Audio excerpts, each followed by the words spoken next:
धर्मपुर नामक गांव में एक सेठ रहता था। उसके पास धन दौलत की कमी नहीं थी।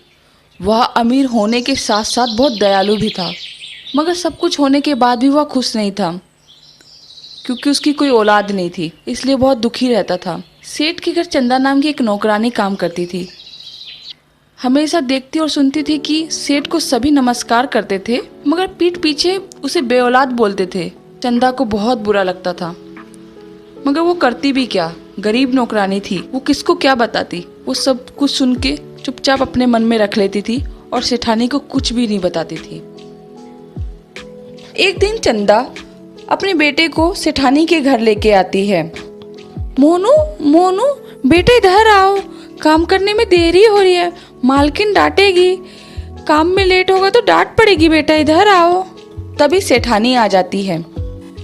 चंदा तुम्हारा बेटा है, बहुत प्यारा है, इधर आओ बेटा, मैं तुम्हें टॉफी देती हूँ, इधर आओ, तुम्हें बहुत सारी चीज दूंगी, खिलौने भी दूंगी, इधर आओ बेटा।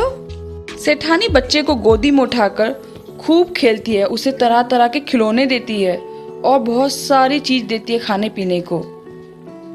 कुछ देर बाद सेठ वहां पे आ जाता है और देखता है कि सेठानी बहुत खुश है बच्चे से। वो मन ही मन बहुत दुखी होता है, सोचता है काश हमें भी एक बच्चा होता तो आज मेरी बीवी बहुत खुश रहती। अगली सुबह जब सेठ माता रानी के मंदिर जाता है तो बहुत रोता है और बोलता है, कल कमला उस बच्चे को गोदी में उठाकर कितनी खुश थी। हे माता रानी, मुझे एक औलाद का सुख दे दो। जब वह मंदिर से बाहर आता है तो देखता है कि एक पेड़ के नीचे एक बुढ़िया बैठी होती है। सेठ को देखकर वो बुढ़िया उससे कुछ खाने के लिए मांगती है। अरे बेटा, कुछ खाने के लिए दे दो, बहुत भूखी हूँ, कुछ खाने के लिए दे दो। वह सेठ उसे कुछ खाने के लिए दे देता है। आप कौन हो, किस गांव से हो? मैंने कभी आपको इस गांव में नहीं देखा। बेटा, मैं दूर के गांव से आई हूँ, मुझे भूख लगी है और कुछ खाने के लिए दे दो। उसकी बातें सुनकर सेठ उसे बहुत कुछ खाने के लिए देता है और बोलता है, अगर आपको और चाहिए तो आप मेरे साथ मेरे घर चलिए। नहीं बेटा, ये बहुत खाना है, मैं अपने घर जा रही हूँ। कल से नवरात्रि शुरू हो रही है, मेरे घर वाले मुझे ढूंढ रहे होंगे।